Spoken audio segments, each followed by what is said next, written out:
Well, another fitness update without much great news to report. These are basically the times that try men's souls. I'm sick. I got a terrible cough. I have bronchitis, so whenever I get a cold, I get like a horrible cough. And what happens is, even when I get over the cold, the cough lingers for like a couple of weeks afterwards. So, and there we go. I'm trying to pop a cough drop in. But, so since I had been eating pretty healthy and I lost the 20 to 25 pounds that I've lost, I felt like I was not getting sick as often and I was getting over sicknesses. And that still does hold. Like, the sicknesses aren't as severe. And that's basically what's going on now is it's staying at just like a cold level. Like, it's not putting me on my ass and in bed. And when I was overweight, it was like every sickness was like making me bedridden. So I'm still ambulatory. I'm still doing my workouts, but of course, my workouts are kind of shitty. Like, the endurance just isn't there because I'm sick. At the same time, I'm not really losing weight either. I've been stuck on the same weight. And so, it just is what it is. The shit's hard, That's why not a lot of people do it.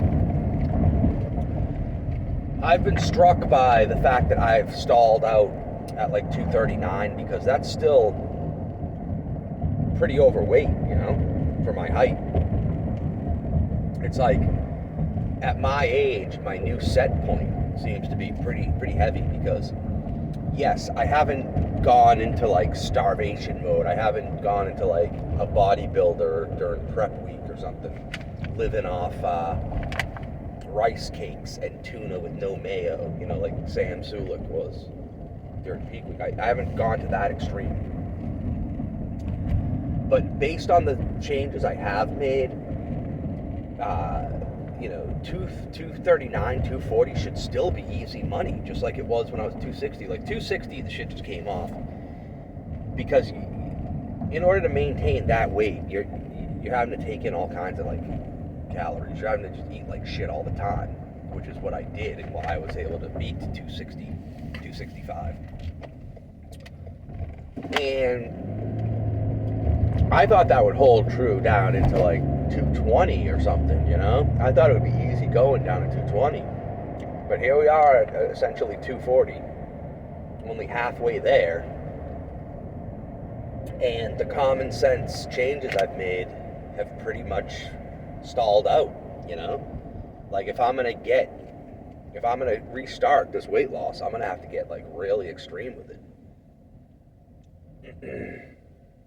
I'm already just like hungry at night. Like, it's the same for everyone, it seems like, from what I watch and read, that it's the nighttime that gets you. But it definitely gets me. Like, I'm pretty good. Like, first half of the day, like every day, I'm like perfect with my diet. Second half of the day, two things happen.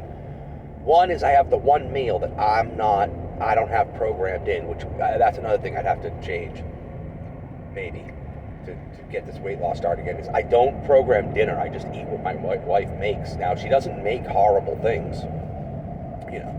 It's not like she's serving McDonald's Big Macs or anything. She makes like fairly healthy home-cooked meals. But it's not like the diet food that I normally eat. It's, there might be butter in it. There might be, might be fatty meat and stuff like that. So, there might even be like sugar. She makes like an Asian stir fry. There might even be like sugar in the meal or something, But I felt like I could get away with that because it was the only meal that wasn't specifically diet food. And like I said, it worked for like the first 20, 25 pounds. But now we're stalled. And it just sucks being sick because like today, I didn't even do cardio. Because my plan was, because I did do a back workout, and my general plan, not taking into account the sickness, is that if I do a workout, I'm going to do 30 minutes of cardio afterwards. And if it's on a day where I don't have a scheduled workout, I'll do an hour of cardio. And so technically today, after my back workout, I was supposed to do a half hour of cardio. And I just said to myself, I analyzed the way I felt at the end of that workout. I just said, is it going to be in the long term productive to do this half hour of cardio? Or is this half hour of cardio likely to, send me into a bedridden state for a couple days where I'm not working out at all? And I just decided to be smart and take the long view and not do the 30 minutes of cardio. And so there you go. Not only did I have a shitty back workout, but I didn't do my cardio at all. And, I'm also dealing with some stress. Like, I'm not really feeling the stress like in a noticeable way, which is good, because this kind of stuff has really stressed me out, like, in a really big way in the past. I'm dealing with it pretty well, but I do know that in the background it's causing me a lot of stress, like subconsciously. I have a lot of stuff going on with my real estate. I had this one tenant that I always realized, so I made the mistake with this tenant of, and never do this, by the way, this is a lesson learned if you're like a new landlord or new real estate investor, whatever you want to call it. I pretty much delegated finding the tenant for this property, because at that particular point in time, I don't do it anymore. I control the whole thing now. But at that point in time, I figured, they knew what they were doing, and I let them do it. And anyway, they put this guy in, and he was just, I could tell he was like off from the start. But, and there would be problems here and there with rent, but he would eventually pay. And another mistake I was making is I try to be relatively hands-off with my rentals, because I'm actually, a pretty empathetic person when it comes to like privacy and stuff like that, because I value my privacy very highly. I'm a shy, reserved person, and I like my privacy. And I also like to be treated like an adult, because I'm an adult. And so I try to treat these tenants like an adult. I try to respect their privacy, but some things occurred that came to my attention that I was going to have to start looking at these rentals more frequently than I was. Unfortunately for everybody, because of what I just said about respecting people's privacy and stuff. But when you're renting, you pretty much have to respect the fact that you don't own the property, and the person that owns the property, is going to care about the property, and they're going to check on the property. So I think maybe my thoughts about it before were off. I think I'm perfectly within my rights to check out the property periodically. And so at any rate, it turns out that this guy, after I started looking into how he was living there,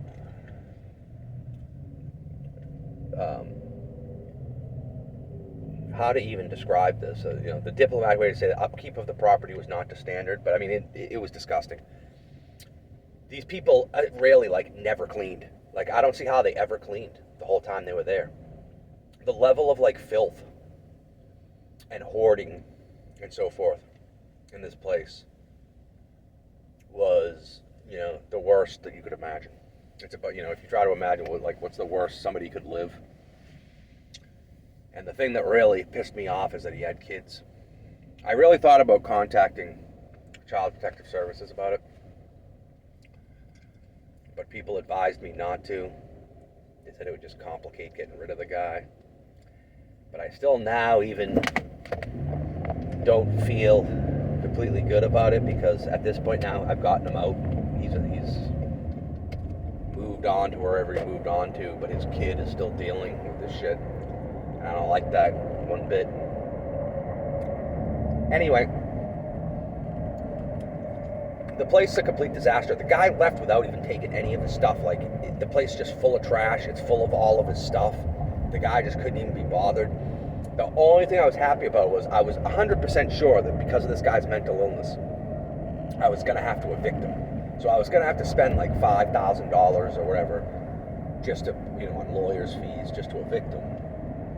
And then I was going to have to fix the condition that he was going to leave the house in. But by some miracle, he actually left voluntarily. So I didn't have to do the eviction, but now the place is an absolute disaster.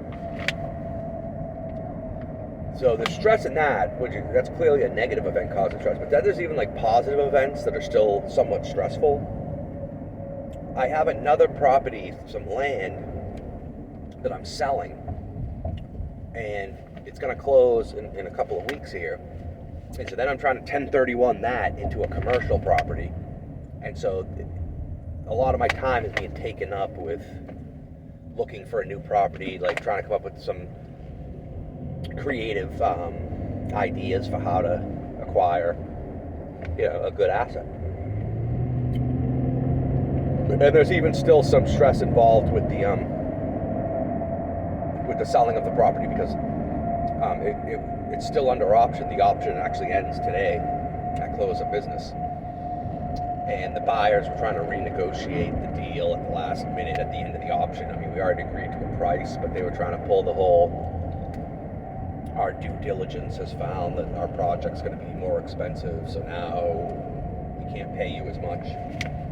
And I basically told them to pound rocks. We were sticking to the price. So we're about an hour away to find out whether they accepted that or whether they're just going to cancel the contract completely. I'm fairly confident they won't, because the renegotiation they wanted to do was peanuts compared to what they would make if the project's good.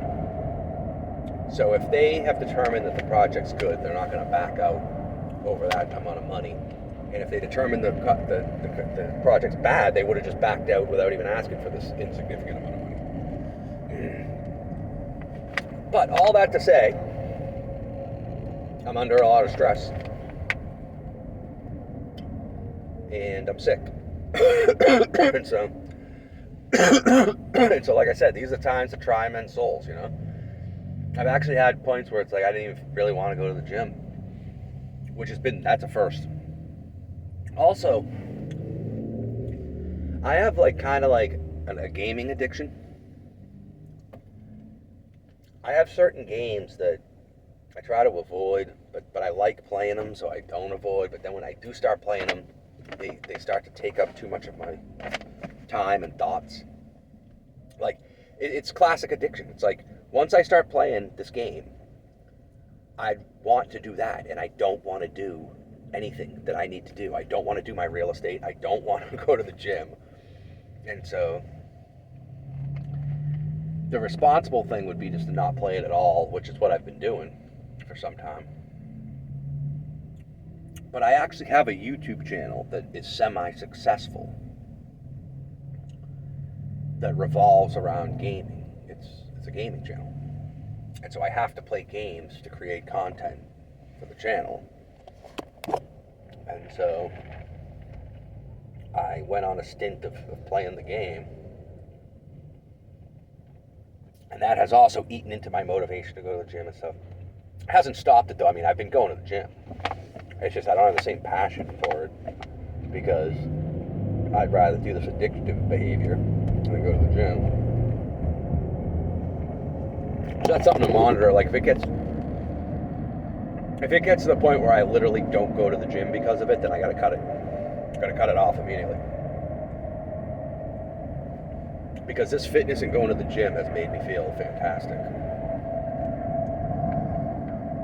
But I don't know. Is this of any use to you? Is it relevant to you? I don't know, it could be. Because we're all human, so if this is stuff I'm going through, it's possible that you're going through it. And so basically we just need to pledge to each other that we're going to overcome all this shit and still go to the gym. We're still going to build muscle. We're still going to lose weight, lose fat. And then there's the other thing, that I'm 48 years old, so got a lot of aches and pains. I'm dealing with them though. I think that's something I can deal with. I think I got some good strategies. And that's not really at the top of the list of issues right now. But there's this doubt in my mind that I can even accomplish what I want to accomplish at this age. How much muscle can you build at 48? What are my testosterone levels?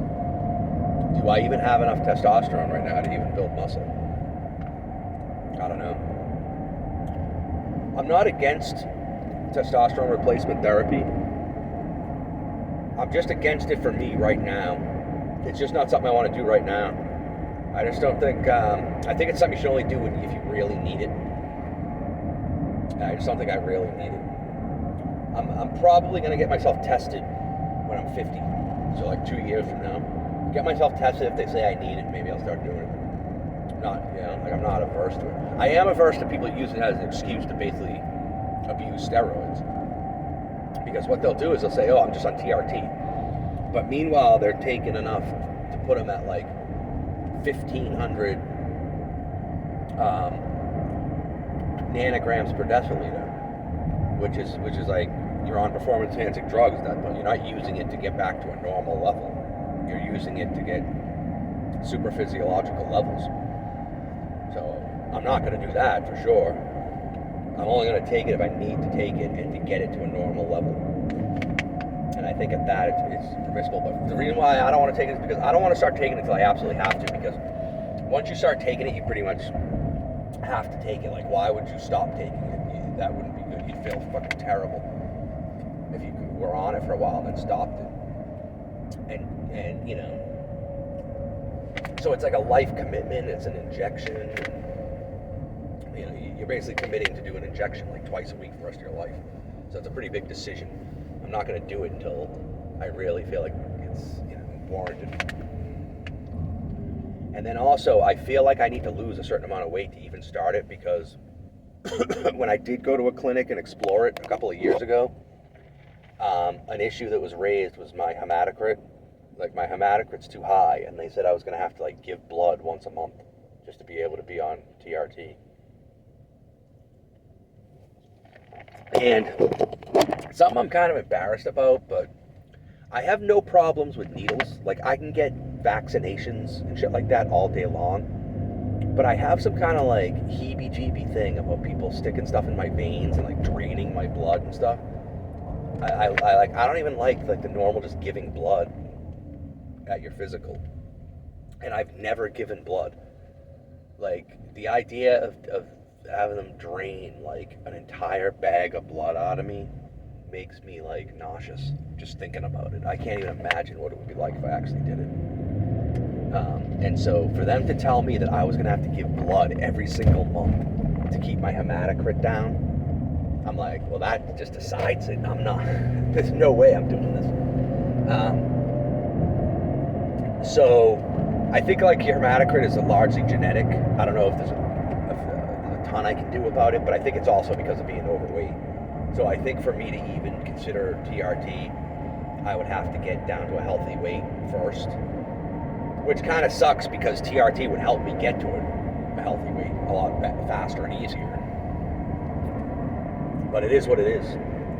So that's where I'm at on that.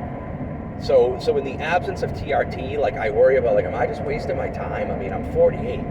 Because the thing that really chills me is I see people that are at my age, but all throughout their life they were like weightlifters or bodybuilders or whatever. They were all like jacked, and they already like look soft. You know, they already don't look that great, and they have all this work into it. They have like 30 years of work into it, and they're struggling to like look decent.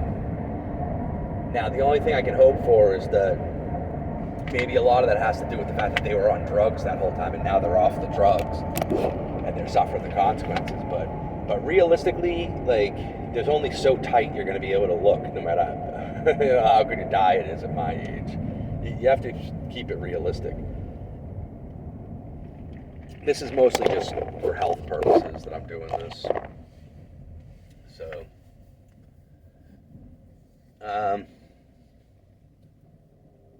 So yeah, that's it. That's the fitness update.